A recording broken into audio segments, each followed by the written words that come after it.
Bailu. Okay.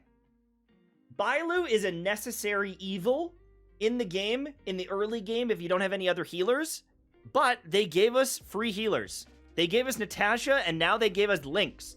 The value of Bailu is not that great. She is pretty darn bad when you look at the free units you can get. But she is a good healer. I'm going to put Bailu in, like, the B tier. Lynx is a very good unit. With Eidolons, I honestly think she's, like, so good. But she is a 4-star unit. I'm going to put her in the A tier. But I'm going to put her in, like, the high A tier. For overall, like, value at the beginning of the game, I think Lynx is actually a game changer. I'm sorry, but I love Lynx. I know people might not agree. If we look at, like, Pride Win, I'm sure it's going to be different, but I really love Lynx. I think she's so good because she's free, and she can cleanse.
If there is one single thing in this game that gets so overvalued to high heaven, like it's a God's Gospel in Star Rail Community, beside big damage numbers, it's cleanse!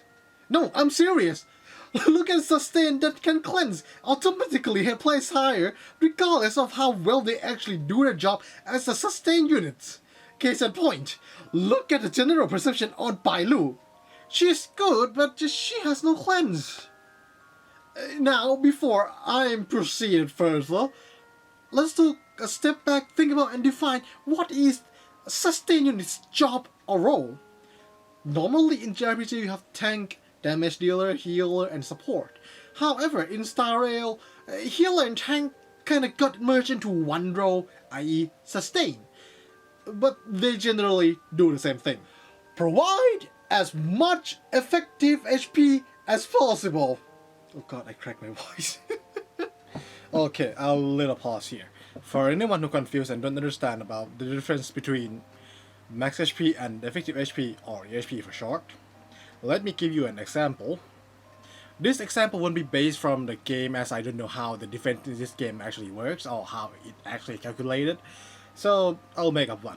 Let's say this is Japan from in real life. God damn it. In real life alternate universe. He has only 2,500 max HP at level 80, but he boasts an amazing 5,000 defense stats.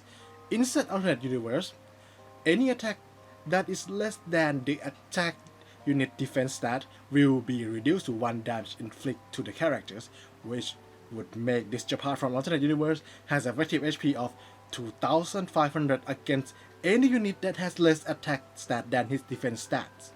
Now, let's take the same Japan against his alternate universe pissed off servo boss who has 5,003 attack stat. In this alternate universe, the unit take damage equal to the difference between attack stat and defense stat. In this case, every time alternate universe pissed off servo boss attack Japan, he would take 300 damage to his HP. For alternate universe pissed off servo boss to down him, she has to attack him 9 times. That would mean the alternate universe Japan has an EHP of 47,700 units. Or, let's give another example. Let's say this is alternate universe stale boss. She can deal 2,369 true damage to any male unit. So it'll be 2 shots before your heart is drained. Hey yo! I mean down.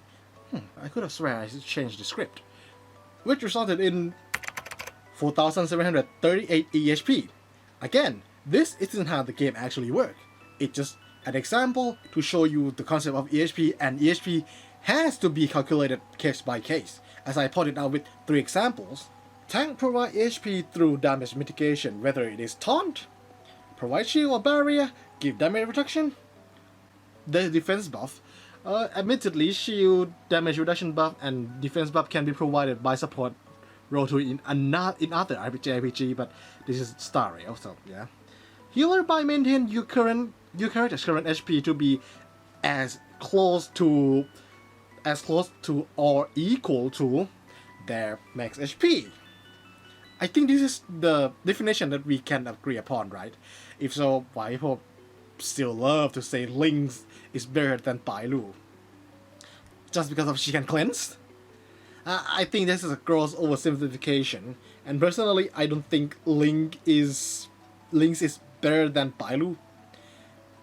There is a situation where she can shine, sure, but I don't think she is necessarily better. If you don't think so, I can prove it to you. Let's take a look at the worst, quote-unquote, sustained unit in the game. Natasha and Marsh. Both have cleanse, but they somehow still regard as bad. I'll address Marsh first, as she is a lot easier to explain. In short, she just inflicts CC and do some turn skip shenanigans. Very valuable things to have, by the way. Some boss or elites have a very nasty second action. However, this strat rely heavily on 2 things. 1, RNG, and 2, I think this is the bigger factor, the whims of Mihoyo. If somehow they say, oh yeah, this boss and all these elites can be frozen, Marsh is screwed.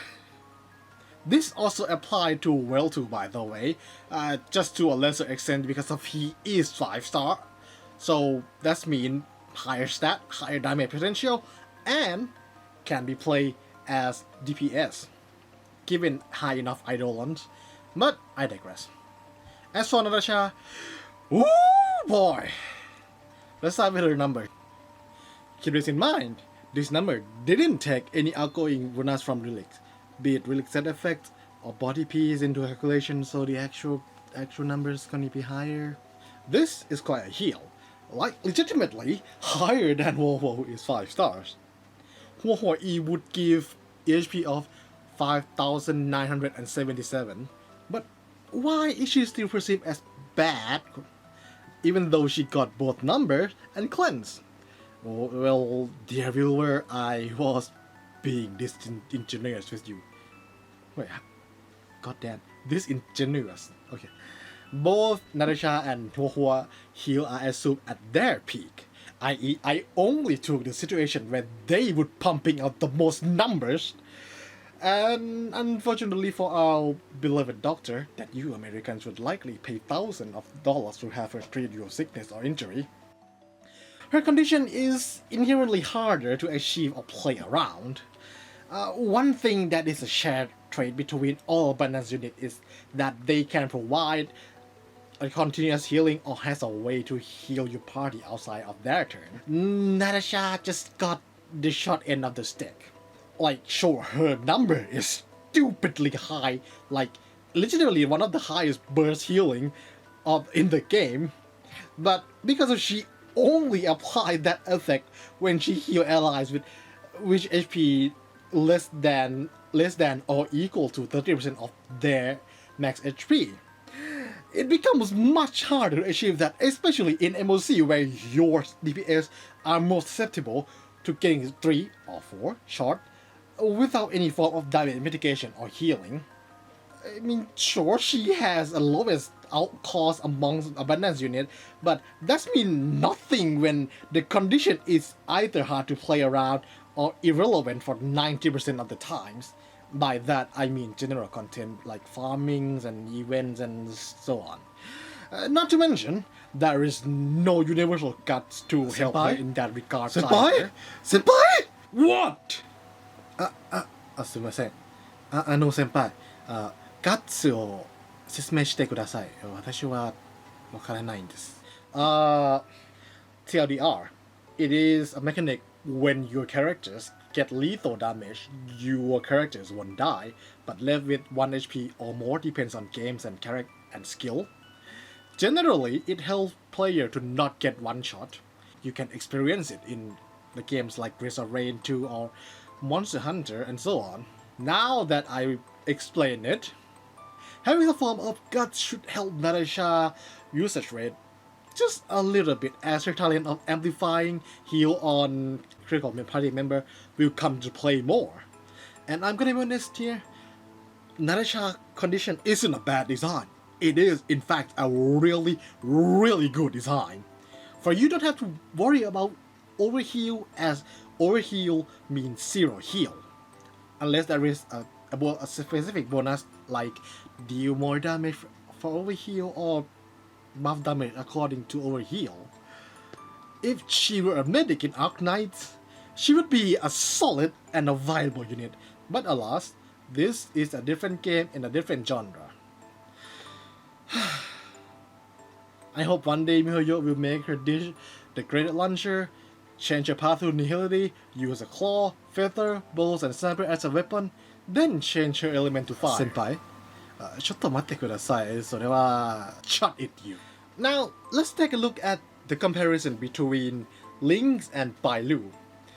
There is no but, no caveat, or I'm being disingenuous here, though I may have forgot something, so please point it out. Thank you. As their heal and continuous healing works pretty similar. Okay, maybe not working pretty similar, but their continuous healing consistency is very similar. So comparative number can be done and kinda legit. Now, if you still have it doesn't matter. Lynx have cleanse, therefore she's still better. Line of thought despite Baidu have a 10% damage reduction. Let me remind you that a cleanse is good as long as there is something to cleanse. And there isn't that much that really warrant a cleanse. I can prove that to you mathematically and statistically. So, out of 84 enemy... Hey everyone, editing me here. The script of this video was written and recorded during the 2.1 patch, but because of me being a procrastinator, I just postponed the editing and published the video into late 2.1 into the first week of 2.2 patch. The database and the amount of monster in the games is still in the 2.1 version, so sorry for that. Mob elite boss included. There is 44 enemy, which equate to 52% that can inflict debuff. I know, it doesn't make a good case for my argument, but hold your horse, let me break it down further. 12 of 16 bosses, I don't count Cerberus as a boss, can inflict debuff on you. 14 of 22 elites, I count two types of Trotter as elite. Let's be honest here, y'all locked the F in when you saw Trotter in simulated universe during the game just launched. Me too. And 18 out of 45 or 47 if you want to move the two type of Trotter here can inflict debuff. But here's the thing, just as not all character is created equal, not all debuff need the same level of attention. So here is a three, more like actually two types of debuff. 1, a debuff that you really need to cleanse. 2, addressing according to the situation debuff. 3, a special case debuff. In my opinion, the debuff that need a cleanse generally are CC related effect. Freeze, reverberation, charm, or something that's detriment to your survivability. 2. Oh no, not 2. The second type of debuff consists of DOT, being marked for getting jumped, taunt, damage or attack reduction, slow, targeting punishment, action punishment, or enraged. In all fairness, there is an argument for some debuff to change the type. However, I think that would mean a matchup dependent, and I will mention when I go further. Now, here's a list of the enemy that would inflict the first type debuff, the OMG, I had to cleanse this category. 12. 12 out of 84. That's roughly 14% of the enemy roster, which you can see is not that much. However, wait, no, that's not right. Not to mention, this list includes an enemy that you will never encounter in MOC 2. So if you are going to use MOC as a measurement, the numbers and percentage went down. 3 entries is gone. Fantilia, Mother of Deception, and Doomsday Beast has never appeared in MOC. I may be wrong about this, so correct me if I'm wrong. Meaning only 10% of the enemy roster can inflict a significant debuff that can heavily cripple or affect your clear in MOC enough to the point you would go, oh shh, I have to reset. Entangle will make the affected unit take big damage when it proc. If you don't cleanse it, I hope your DPS or Harmony unit can tank that damage. You could say this debuff can be moved to type 2, but I'm not leaving it to chances. Freeze and Deliberation essentially do the same thing. Skip affected unit turn. I don't need to explain more. If you don't have something like Dance or Bronio to help you out, you better hope your damage dealer can deal big PP damage to kill them fast. Dominated or Charmed? Well, the idea and concept aren't the most threatening, but the real threat is that Charm unit will not generate SP, meaning you take a ship damage or big PP damage if Kafka managed to charm your attacker with full buff. And your SP economy is kinda screwed for 3 whole turns if you don't cleanse it. Max defense and defense reduction. Wait, no. Okay, max HP and defense reduction. The reason is if there is one single most important defensive stat in this game, in my opinion, it would be HP. Think about it, you can increase an effective HP for Preservation and Abundance unit through a combination of defense and HP, but you can't really hope to do that with your DPS unit, as you need to prioritize a damage stat on them, meaning that HP is their own EHP. The less they have, it is more likely that they would get one shot, and now if you factor in a defense reduction too, they are made of a wet tissue. Oh yeah, and not to mention, defense reduction make your shield thinner and make your shield take more damage. That's my reasoning on why I put these stuff in a need to cleanse ASAP. Now let's move on to the next category, which is the address according to the situation. In this category, it is generally that you can let the debuff be there and don't pay much attention to it. Though there might be some situation that it's kind of call for cleanse. For DOT, this is all depends on the encounter and your roster. Let's say if you use Blade and somehow the encounter can inflict full kind of DOT on Blades, in that case, yeah, sure, why not? I'll let Blade take all of that DOT damage for more follow-ups. However, if the encounter has something that can quickly stack those DOT, like that one flaw during Hua banners, in my opinion, you have really 2 options. Either bring Hua out for that fight and nullify the dots entirely, or you damage trace them. Because I doubt any ST or one-time cleanse will be able to actually keep the team alive. And I doubt that Lynx is going to have an easy time doing that. It's gonna be a close call. Getting marked, getting debuff, and action punishment, while not the most desirable debuff, it can work into your advantages. For example, someone like Blade and Clara see this as an absolute win. They're getting hit more, they get their damage off more, and they get more energy. And speaking of energy, if you look at all these debuffs in a vacuum, it just means you trade your HP for extra energy, which you can heal up with your healer, or well, getting more shield. Attack and damage reduction. I'm gonna be honest, this debuff is so negligible right now compared to what we can do. I never have bothered to cleanse this goddamn debuff unless it is in some sort of event that it gets so jacked up I really have to do that. Taunt is a bit of a weird one. The concept and execution is terrifying. I mean, look at Fire MC and how much of potential use case they have if they have like 120% thicker shield. However, due to matchup, by that I mean the only unit that can taunt is this guy. And he is weak to ice, fire, and lightning. A group of element that is chock full of characters that excel in a group encounter, either due to blast skill or AoE. And guess what lightning has? Yeah, he got cooked. really hard. Enraged is the true it depends debuff to consider if you want to cleanse it or not, due to the couple of things. First, a unit that can inflict this type of debuff isn't all that strong.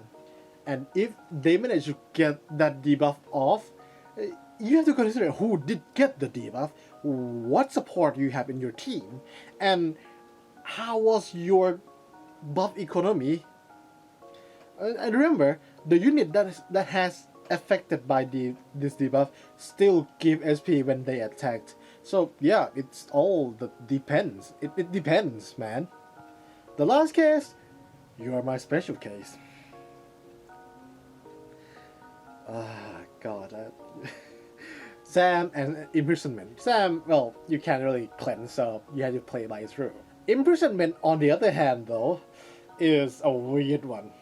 On paper, this is just a worse version of Freeze and Reverberation, but I think the real danger that is the move that can inflict this status hits like a truck. So, it is a combination of high damage and it sends you back rather far, coupled with the fact that there is no real counterplay besides pumping up your effect rest, and no real reason or benefits to cleanse it unless you use Bronia. I really went off track. Okay, I'll go back to the point. There is other thing in the game that inherently devalue cleanse, but I'm just going to group it under offense set, breaking toughness bar, and damage raise.